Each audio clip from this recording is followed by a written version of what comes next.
This is J. Krishnamurti's sixth public discussion in Saanen, 1965.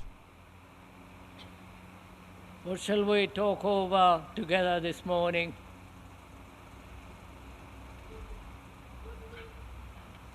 Could we learn about ending pleasure and action without motive? And may I put a question? Is not ending pleasure because it brings sorrow, only still in the field of pleasure?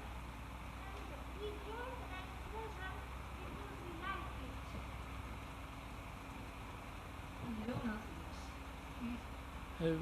Madam?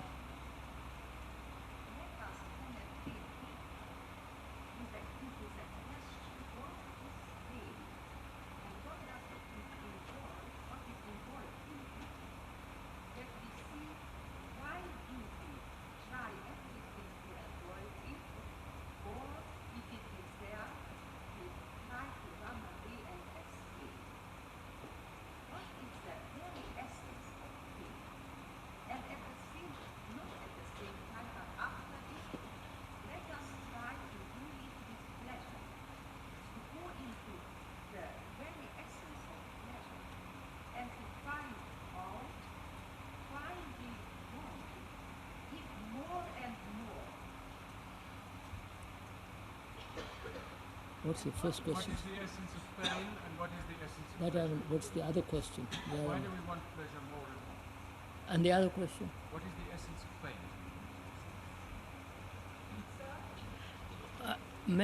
pain? May I repeat those two questions? What is the essence of pain? And as far as I could understand the other question, why do we crave for pleasure more and more? May I say three things? I wonder if you are not getting away with some things too easily.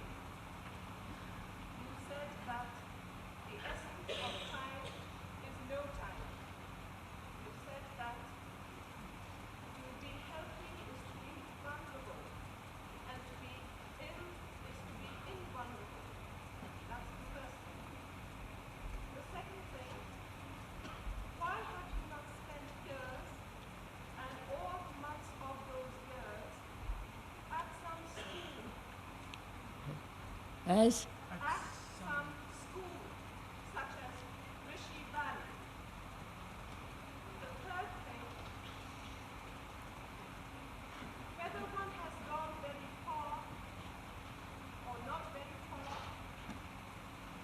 the issue seems to be whether one sees or does not see. Is there some catalyst? And if so, what is it which makes all the difference between the two? Or is it a matter of being lucky enough to be hit by lightning?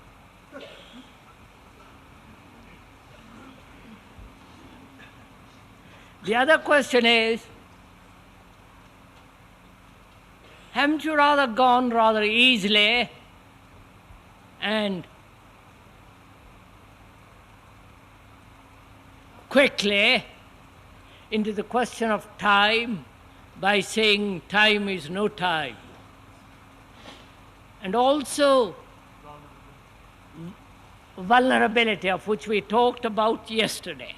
To be healthy is to be vulnerable. Yes, to be healthy is to be vulnerable, not only psychologically and physically. And what's the other question? Why have you not spent years and all the months of those years at the school, for instance? Oh, I understand. Why have you spent some... Oh, why haven't you?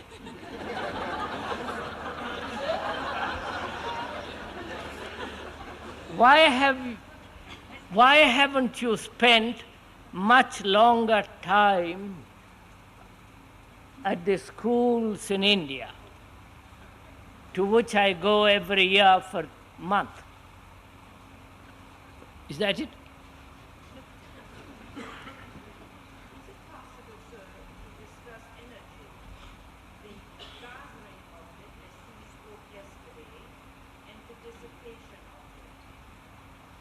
Is it possible to discuss more deeply the question of conserving energy?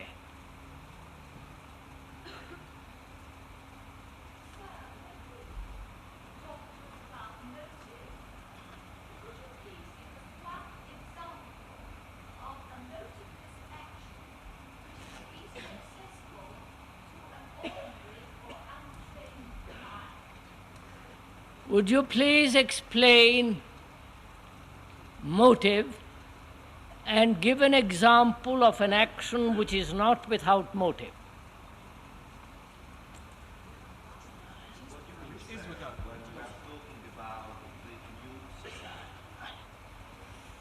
Enfin.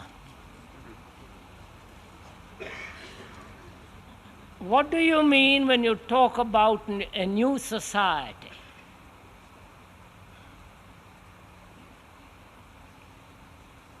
I think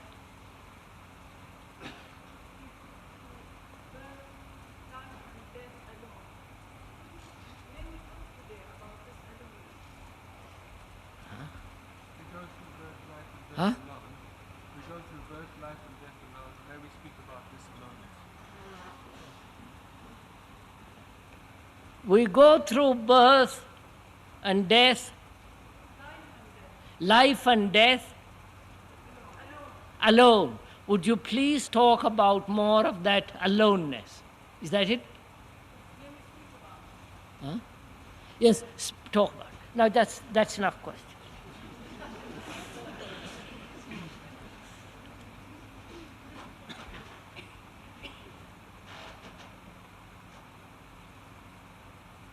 Now, how do we answer all those questions? What do we mean by a new society?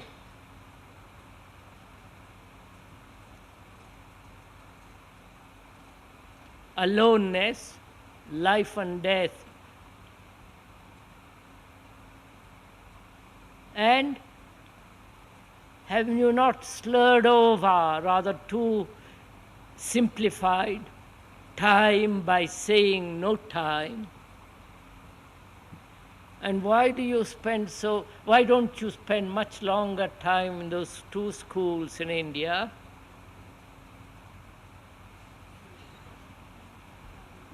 What's the other question? Huh? Vulnerability, all right.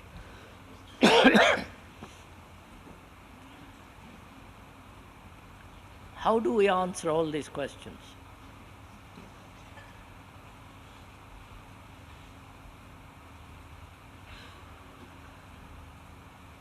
The question that you did not repeat was, at every point the issue is, does one see or does one not see? And what makes for the difference between the two?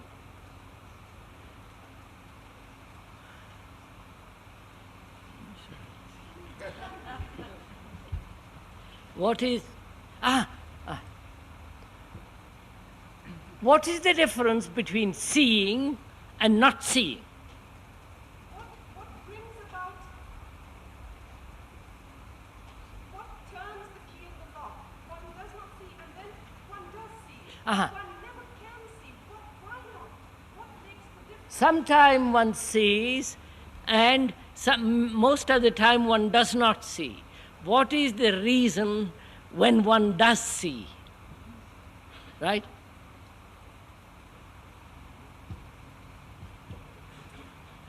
I wonder if you cannot answer all these questions.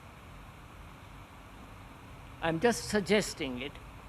By considering that question, what do we mean by a new society?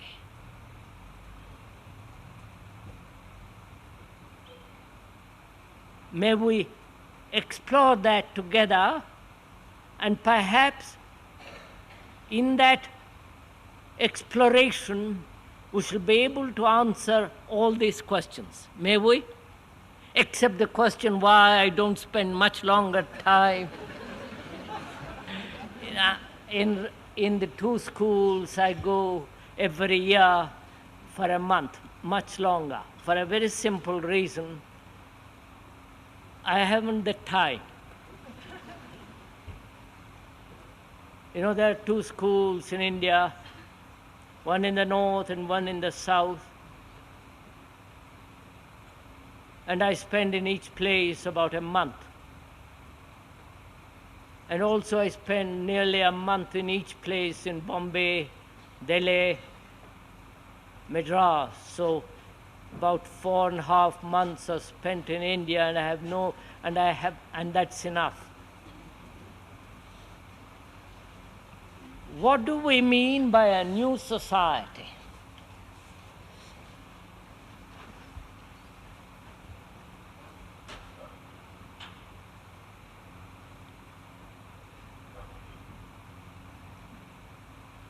We mean by society, don't we, organized custom, habits of a so-called civilized nation.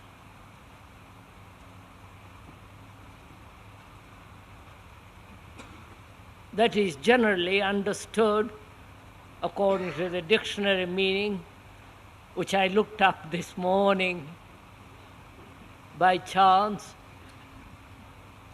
That's what it says.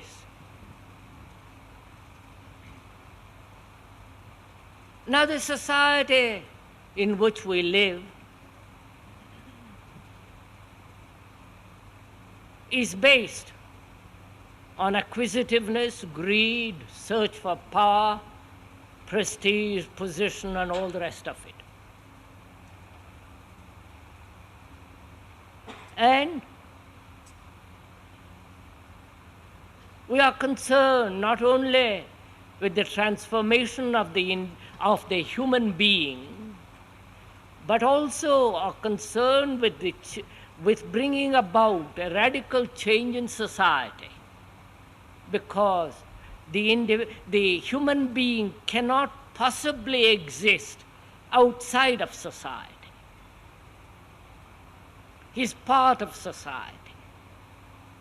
Society being the organized customs and habits of a so-called civilized society. That society is based psychologically on greed, envy, and all the rest of it, of which each one of us is a part.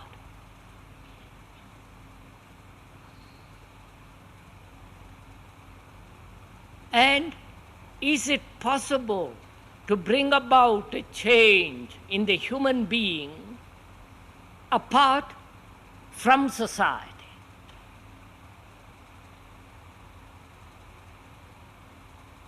Or must we wait for the society which is of every human being to change, and then only we shall change? And the implication in all this is that society which is organized according to a certain pattern of behavior, conduct, organized communication, and so on, whether that society will admit freedom to a human being. You might not be interested in all this, but I'm afraid we have to go through all this. Society, as we know, does not consider freedom necessary, because society thinks or feels that freedom implies disorder, because then the human being will do what he likes. Aggressive individualism, free and all that business. So society inherently prevents human beings from being free.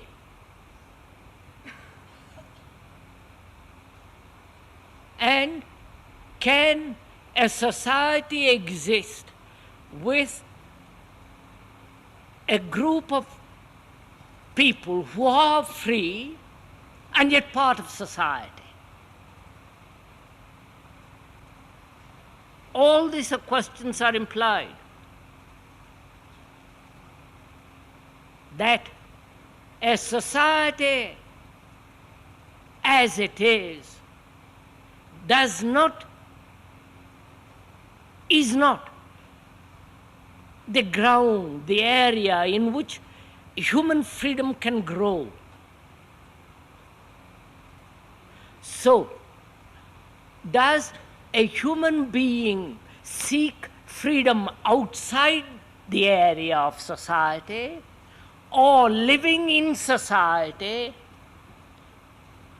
find out what freedom is?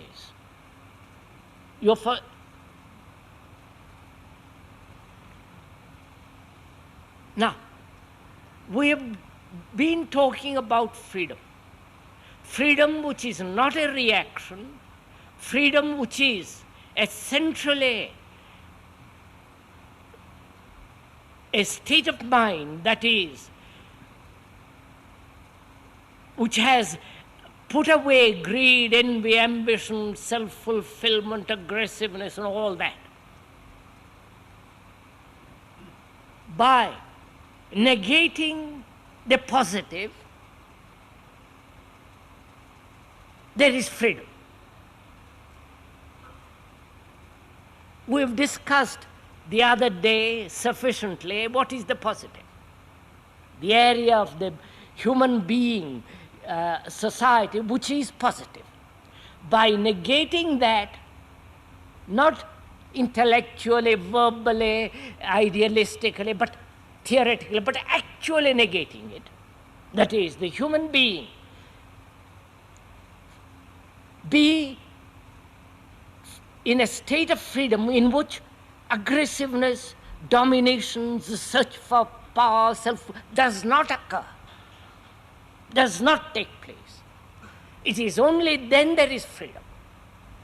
Then what has that group or that human being who has come to this freedom, what is his relationship to society? Right?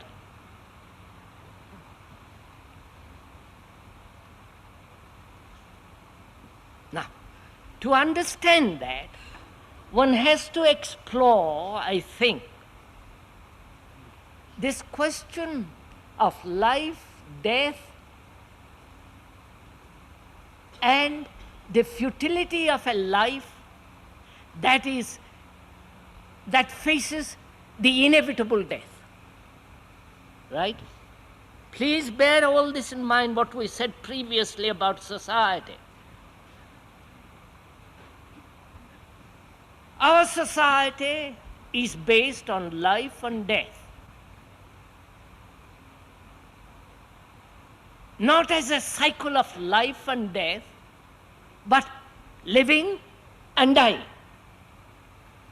And the theory of reincarnation and the theory of resurrection is merely hopeful, suggestive ideas. If you accept reincarnation, which is to be born over and over and over again till the whole mind and heart are purified and reaches at the highest point of intelligence and Brahman and all the rest of it, if you accept that, then you must accept that you must behave in this life completely, not postpone it. I don't know if you're following this.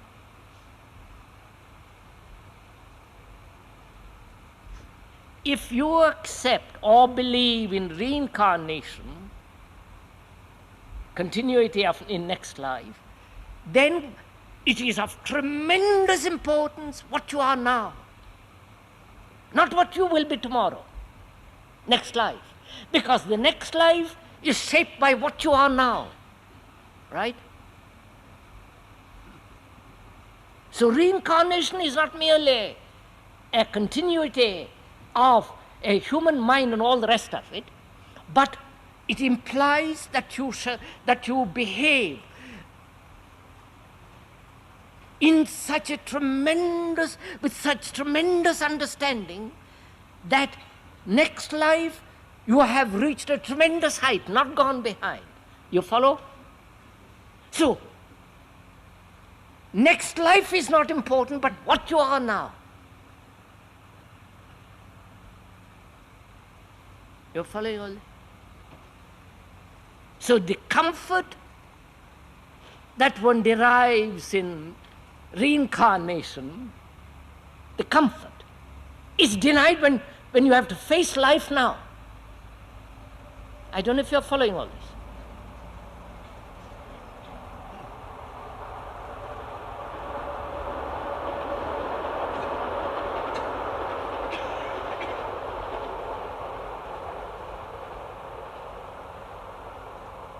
So,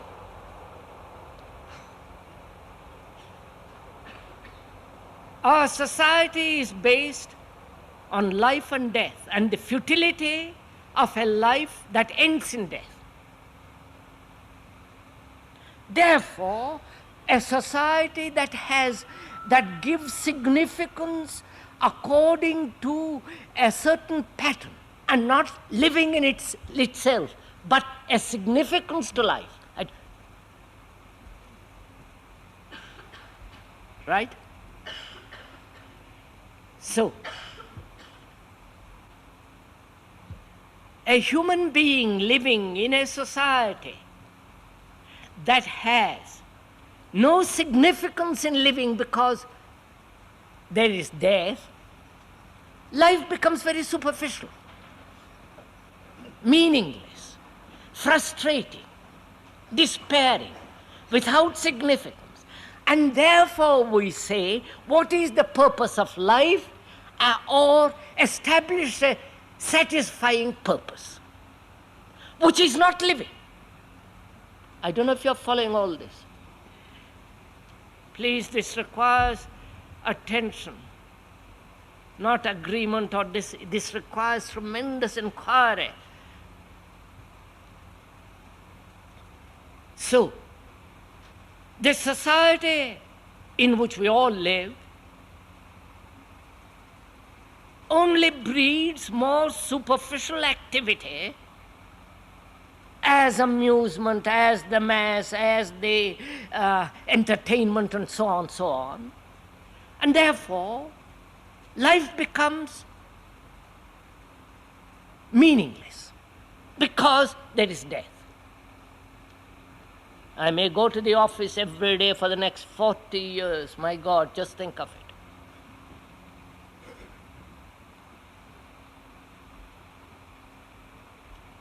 Just think of a human being, sir, going to an office every day for the rest of his life. I do not know if you see the extraordinary sorrow in that. And such human being spending his days in an office and his nights at home, ask, what is it all about? Why should I live? What does it mean? I write a book, become famous for a few days, and die. What? So,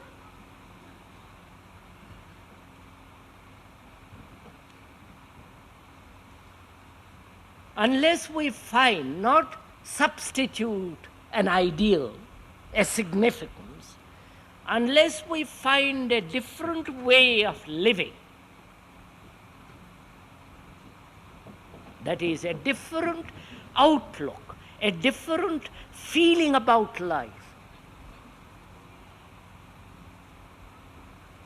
a different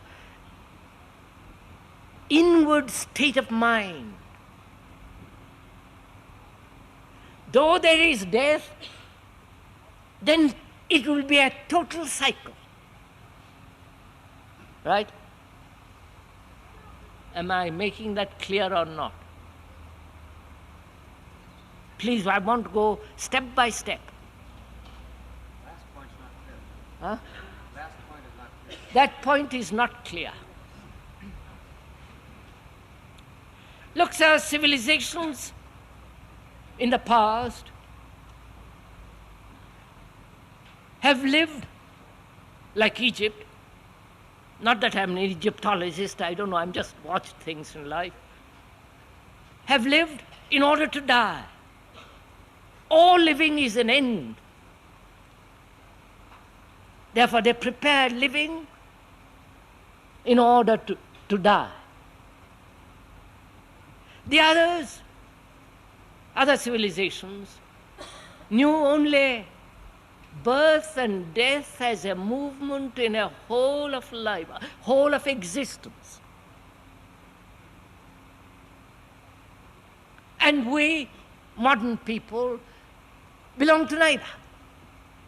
We don't prepare for death, or we don't treat life and death as a movement in living. But for us, there is only a routine living, a mechanical living, a frustrated self-fulfillment, and the inevitable death. So to us, life loses any significance in itself, living, because death is there, right? So, unless human beings, you and I,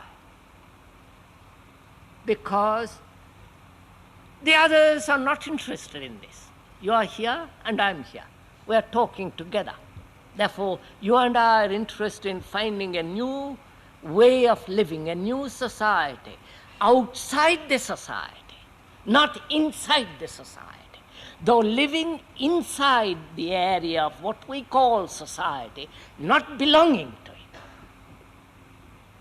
but outside it. And to live outside it, there must be freedom from the psychological structure of society. One must be free of greed, envy, ambition, the urge for self-fulfillment, the pursuit of pleasure, and so on, which we have discussed sufficiently. And is it possible for you and me, as human beings, not only capable of having enormous energy to untangle ourselves from the structure of society, but also to understand this movement of life, in which there is death, but not the death as we know it as the ending, right? Not as continuity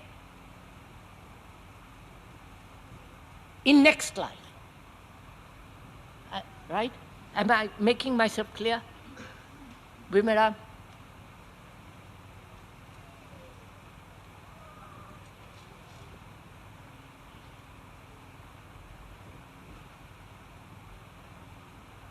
You see how one of our problems, major problems, living in this society, is the utter boredom of life.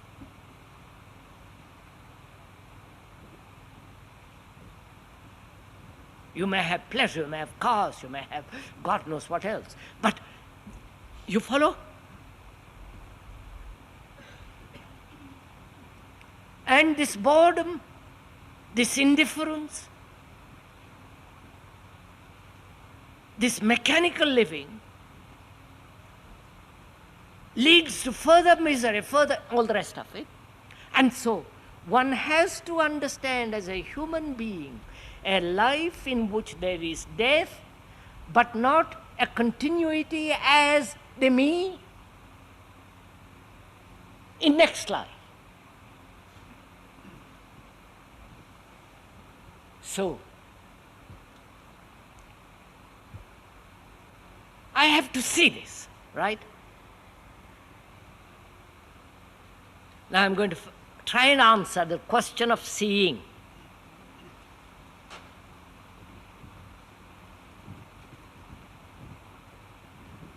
Do you and I see this, the thing which one has described, which the speaker has described in words, with which we have, if we are at all intelligent, aware, we know this.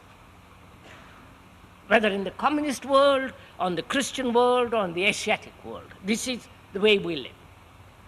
Now, do I see this as an idea, something apart from me, because you have described it to me, or do I see it totally? Right? So what do I mean by seeing? And when does this seeing take place?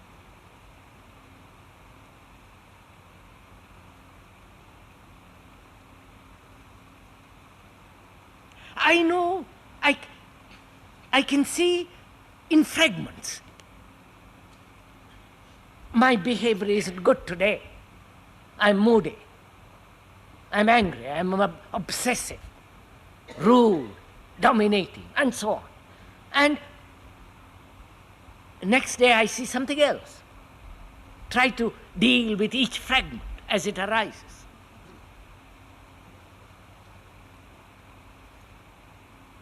When do I see, seeing in the sense not only visually, but psychologically, inwardly, when do I really totally comprehend?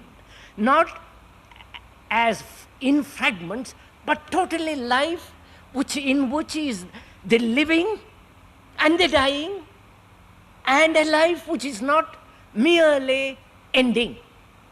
You understand, right? So my question is, when do I see something totally?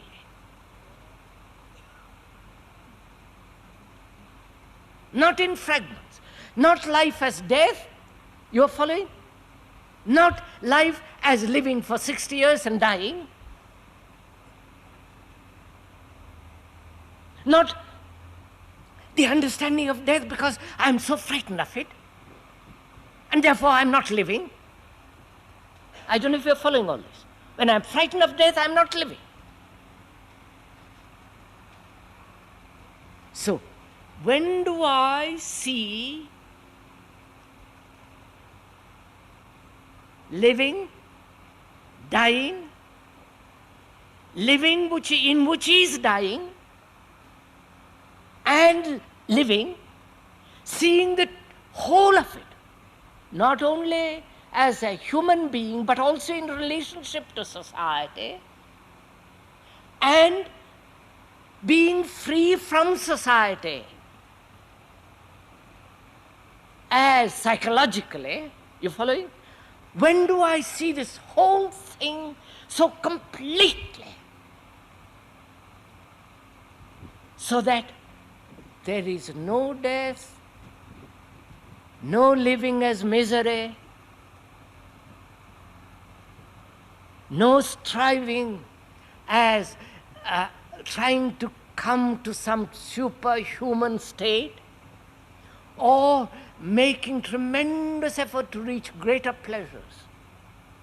When do I see this whole thing as a total thing? Right?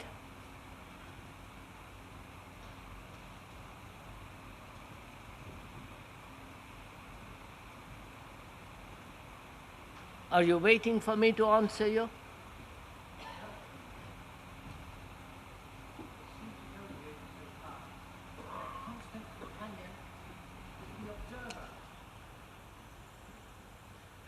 What's that, sir?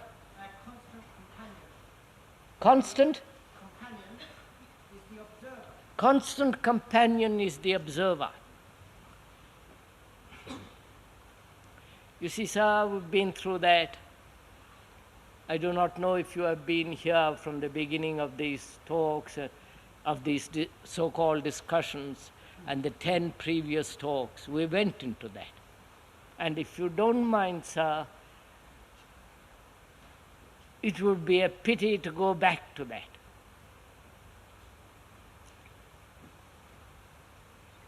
If you like to put it, if I may put it very briefly,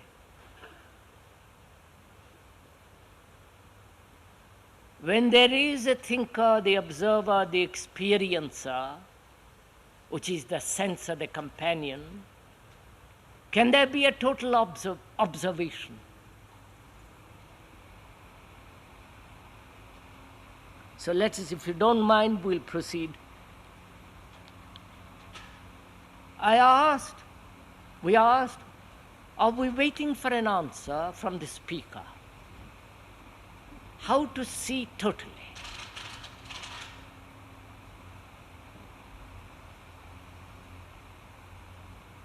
Will my description help you to see totally?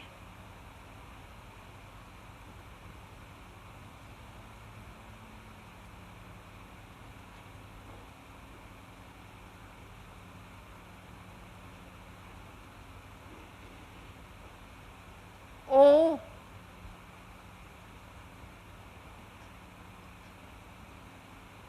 is there an action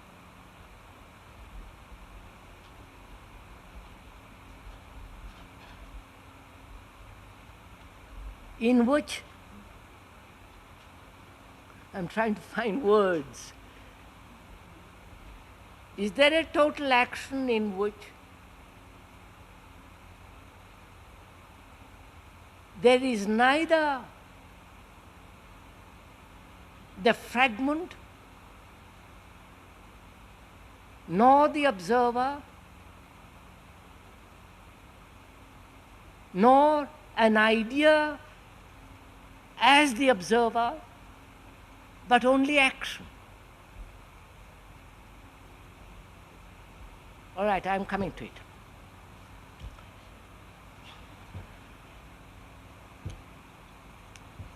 I don't see life as a whole. Life as living, not fearful, anxious, despairing, miserable, in conflict, in all that.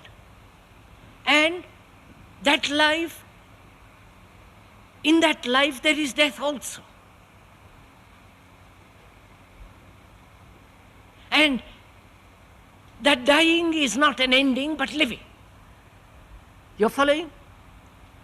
Don't translate in terms of Christianity saying eternal life. In the dying is the living, because I am living. Because the living implies there is no fear. There is no sorrow, because I've understood. The mind has totally understood this question of sorrow, which breeds pain. So, living in which there is no sorrow at all, and therefore no fear of dying. And the dying is the living greater.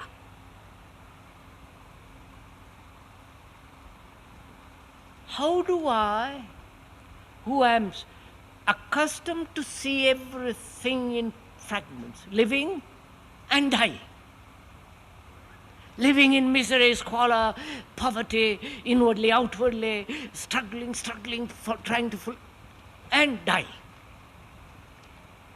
Now how do I, who see everything in fragments, how do I see this whole thing totally, immediately?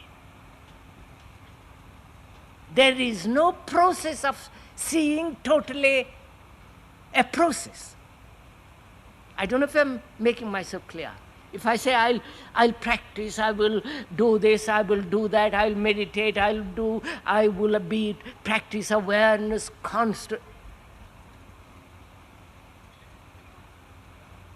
So, Now watch it please, carefully. Why does the mind function in fragments, right? If I understand that and negate, reject it, then I have something else, right? Are you following? Am I making myself clear? Somebody disagree or agree, please.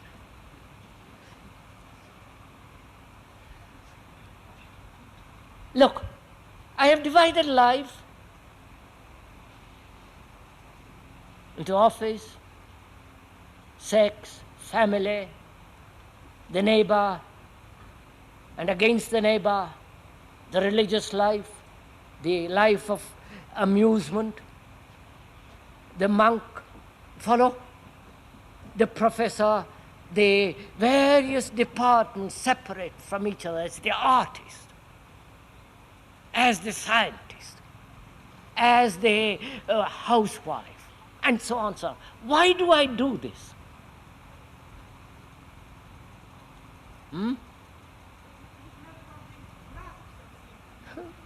No, madam, please.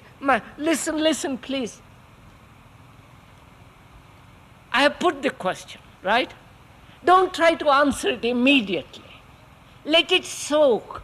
Let it boil inside you a little bit. Let it simmer. So that you know, as you know, when the pot is simmering, you smell it. So let it simmer and let it come naturally. Don't have one idea which you're trying to convey. So I'm asking you, why is it that we live in fragments, in departments?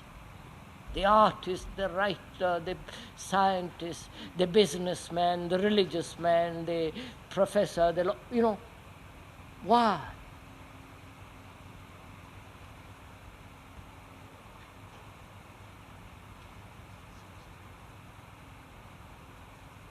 I really don't know. You understand? I've never thought about this. I've never felt my way into it. I'm doing it now.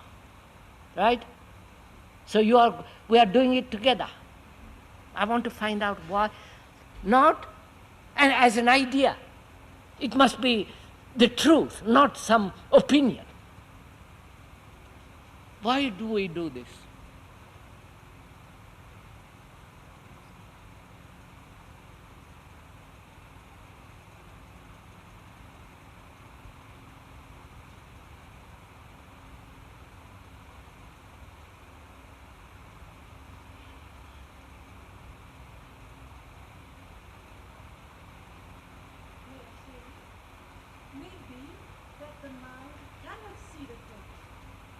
The lady says maybe the mind cannot see the totality.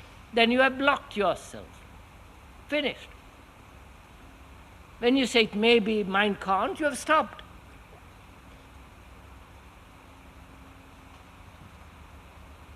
I don't know it can or it cannot. If it cannot, then life is a torture, you understand? God's sake, don't sit back and say it cannot and can. If it cannot function totally, life becomes fragmentary, contradictory, not harmonious, destructive. The army on one side and the priest on the other. Talking, both of them priests, preparing for war and destruction. So don't say the mind can't do it. Maybe I mean, no, go beyond the mind. The lady says, go beyond the mind. Please listen. I don't know how to go beyond the mind. Don't say only beyond the mind there is a perception of the total. So I must begin right from the beginning, right?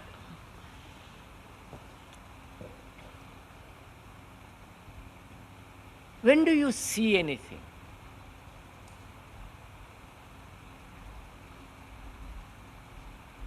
Not when you are deliberately trying to see something, do you?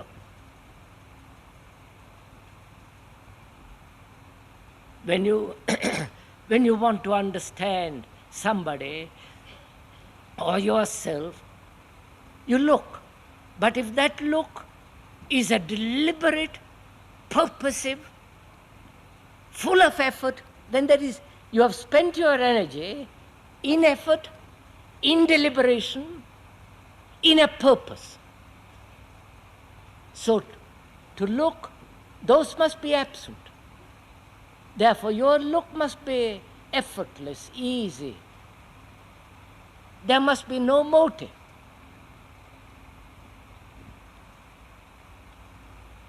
So now we are trying to find out why the mind lives in fragments, in departments, while the mind has divided life as death and living and the artist and the expert and so on, so on, so on. Why?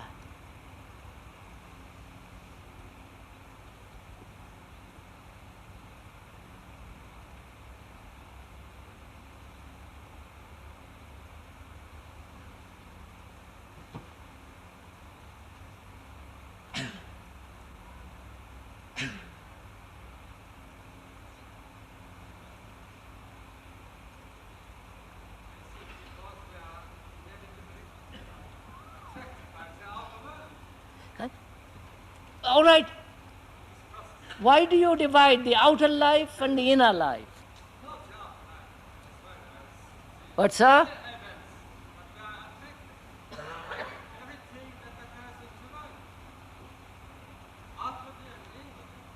So you're saying we live in fragments because we have different attractions.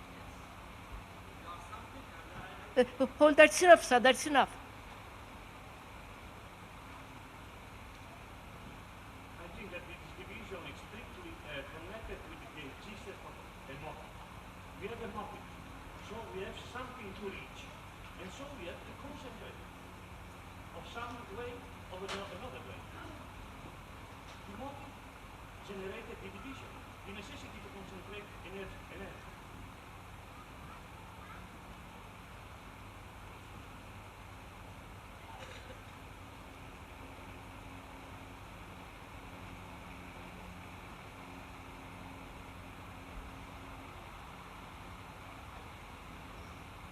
I haven't got it yet. It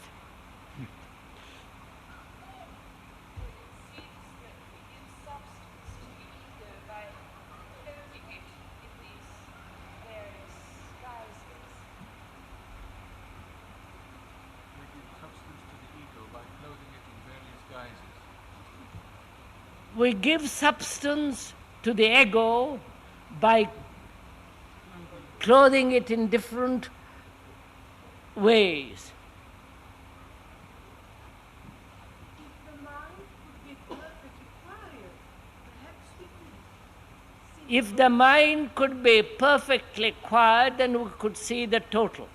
But how do I get the mind to be perfectly quiet?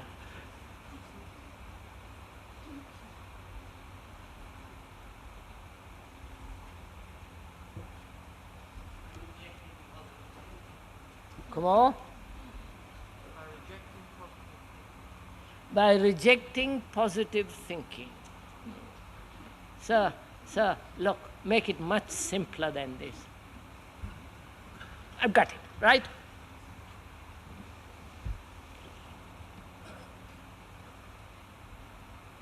When do you see anything totally?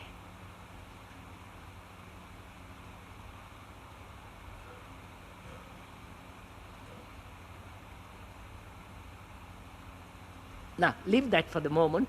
Let's approach it differently. You know what beauty is?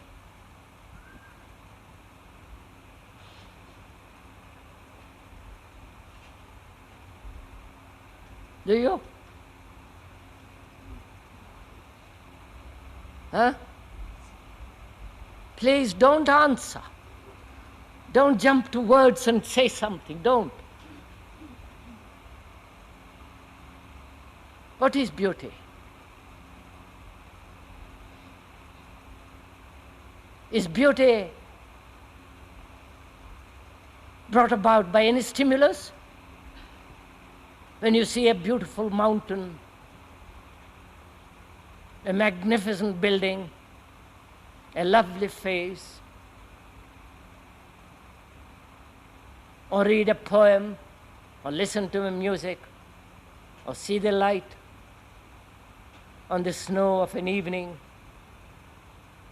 and you say how extraordinarily beautiful that is. Is that beauty?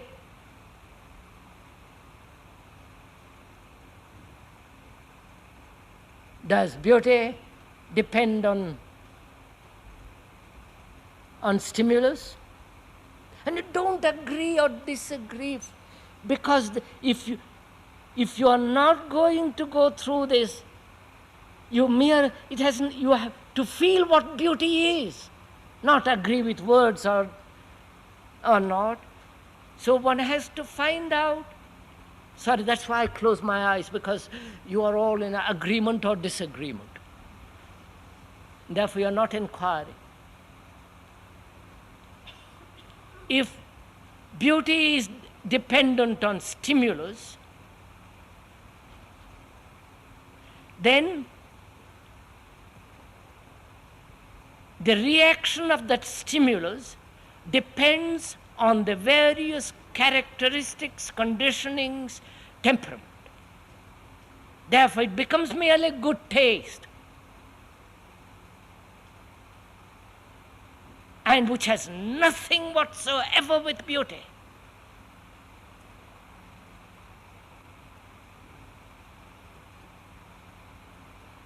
So is there beauty without stimulus?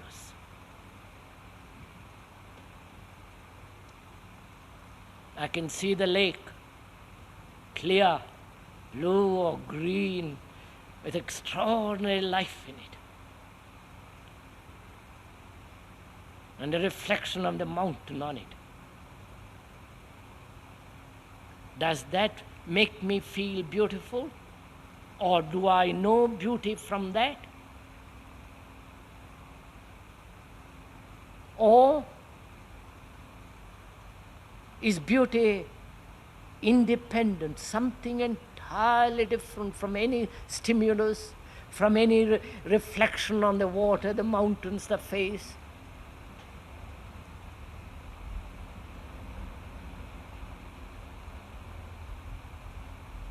I can read a poem and go emotionally ecstatic, shiver over it. But surely that's not beauty. That's a stimulation through imagination, through nerves and all the rest of it. So, is that beauty? And if it is not beauty, then how does the mind, which has been dependent on stimulus, and as most of us are, drink, sex, pleasure, mountains, you follow stimulus. As most of us are dependent on a stimulus, which gives us a certain excitement, a certain sense of heightened energy, which makes us say that's a beautiful building or that's an ugly building. How is such a mind to see beauty which is not, or not see beauty, which is beauty, which is not dependent? I don't know if you are following all this, right?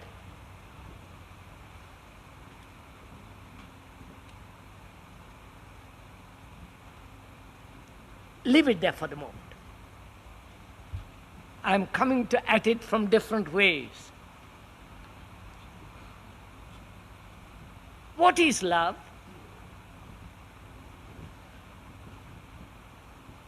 We know what we consider love, which is jealousy, possessiveness, domination, my family as opposed to your family, my country and opposed to your country, my God and your God, the profane and the spiritual,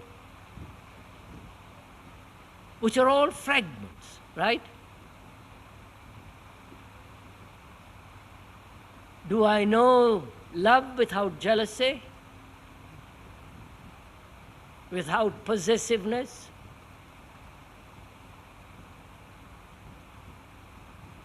So I have to find out what love. So what is love? So there are three questions. You understand now? What is a total seeing? Not fragmentary seeing. When I see life totally. Death, birth, sorrow, the whole of it. Not in fragments. And I say to myself, living in this world, what is beauty? So there are so many museums, so many paintings, so many books, all influencing, all stimulating, all trying to shape my mind. And some says that is beautiful and others not. So I depend on stimulus. And is that stimulus beauty? And I say, no, that is not. It can't be.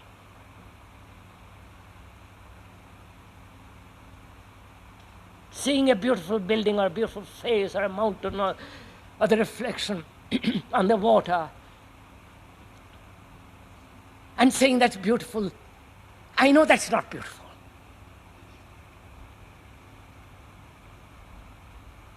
So I've rejected negatively not knowing what beauty is, right?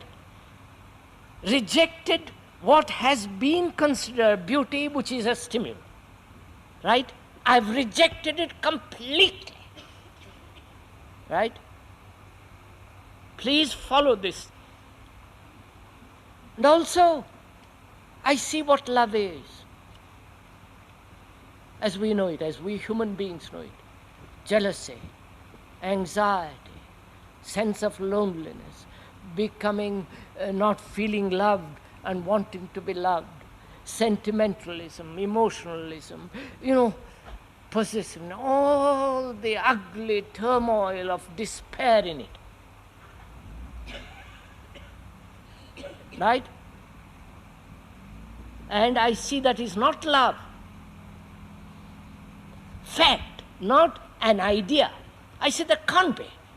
If love is mere torture, then you call it what you like, but it's not love. So the mind says that reject it totally. Right? You're following all this? What is total perception? What is beauty? What is love?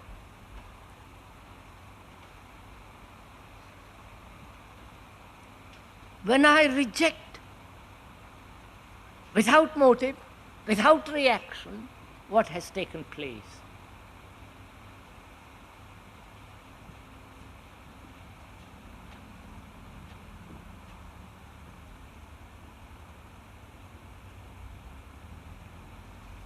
You answer me, sirs, what has taken place?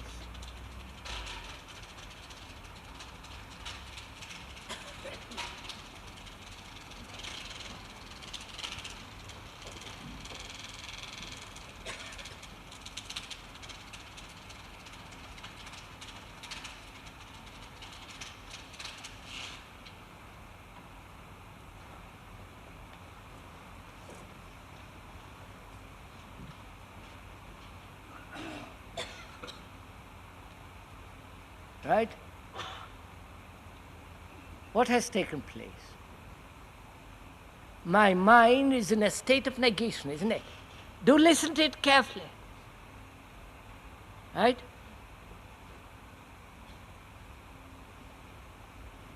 I haven't yet found out what is the positive. The positive is not, the positive is the fragment.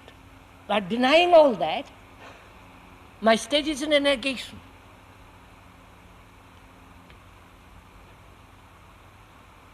My mind is empty. Because it doesn't depend on stimulus, it doesn't depend on sex, it doesn't depend on jealousy, on possessiveness to feel all the rest of it. And also, I see beauty. Beauty is not stimulus, it must be something entirely different.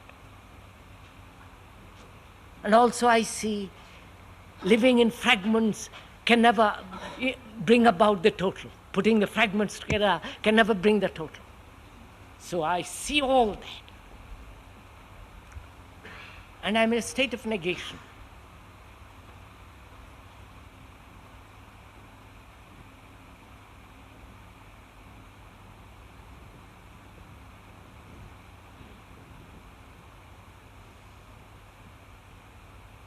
I'm in a state, the mind is in a state when it is completely negative. Not blank. It's full of vitality, full of energy, but there must need another element. Right?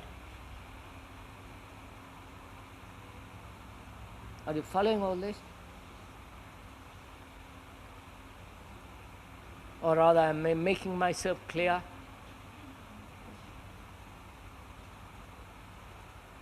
You know, in electricity, there must be two, the positive and the negative. I have only one side of it. Now what will bring about the other? Right? Got it?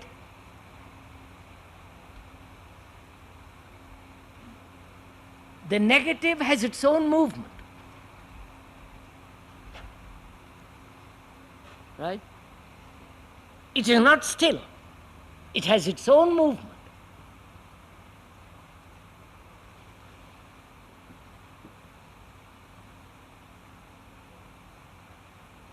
And when there is no movement at all, right,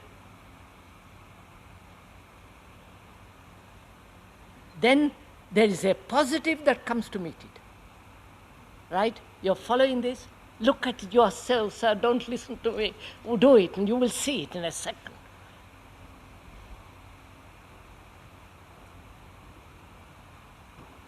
That is, oh, it's marvelous, sir. Come on. That is,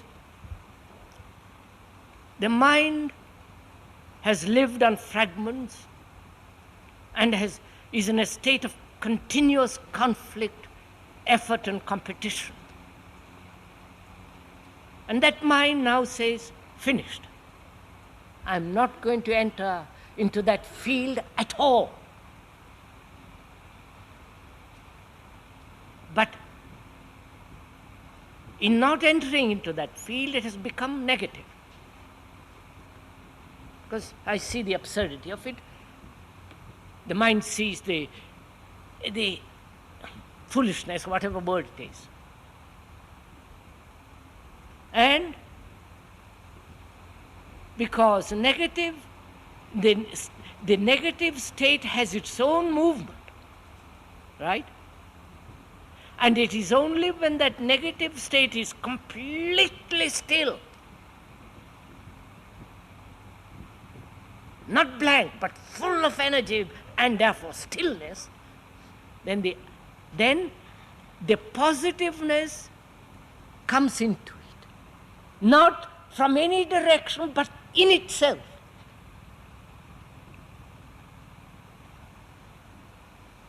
Right?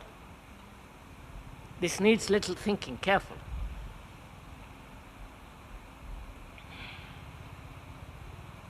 Look, sir, sit very quietly, without any movement.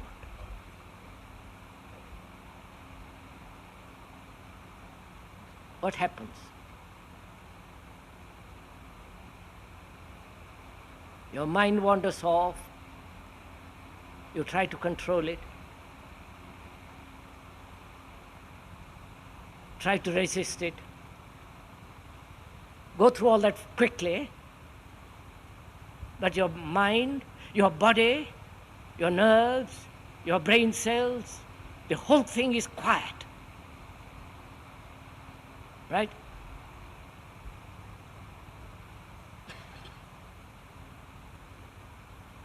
Then, if you sit, if your mind is completely quiet, which is a state of negation, right? Then what happens?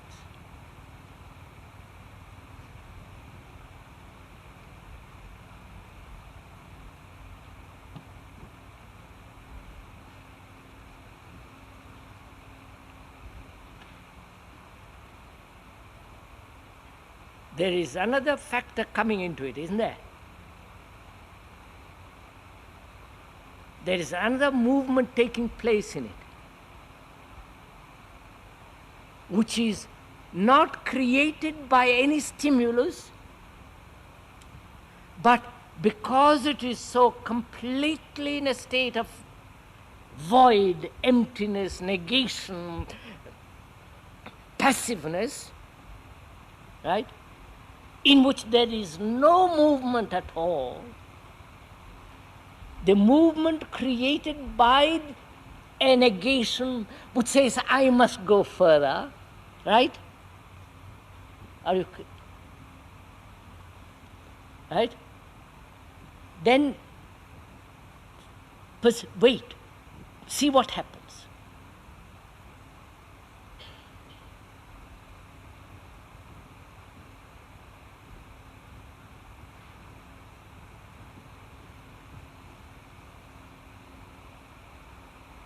Then surely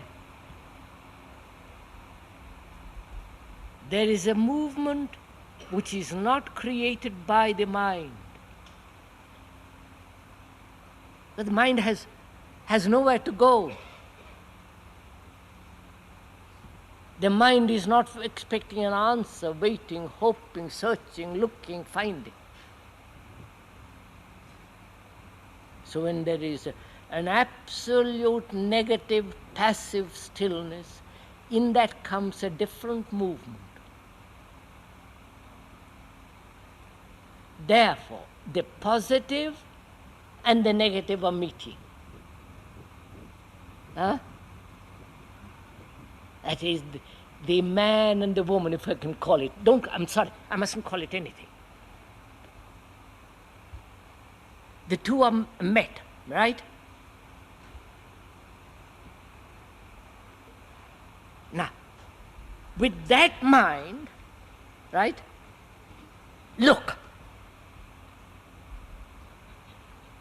With that mind, which knows both complete negation and complete positiveness, not the positiveness of fragments, but such a mind that knows this extraordinary positive and the negative, with that mind, look. Look at beauty, you follow? Love and the nature of a mind that sees totally, right?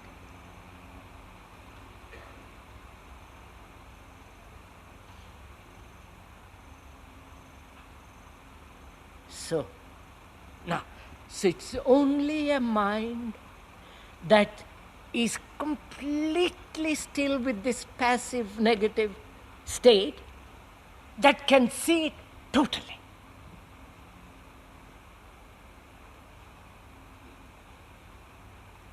totally alive without sorrow. Right? Life, dying, which is not an ending. Because dying then is the renewal of a new thing. Renewal. If I die to yesterday, to all the memories of yesterday, my mind is fresh, innocent, alive. But if I am afraid of death, it's still. So I found now a way, I found how to look at everything totally, out of complete emptiness, which is positive, right?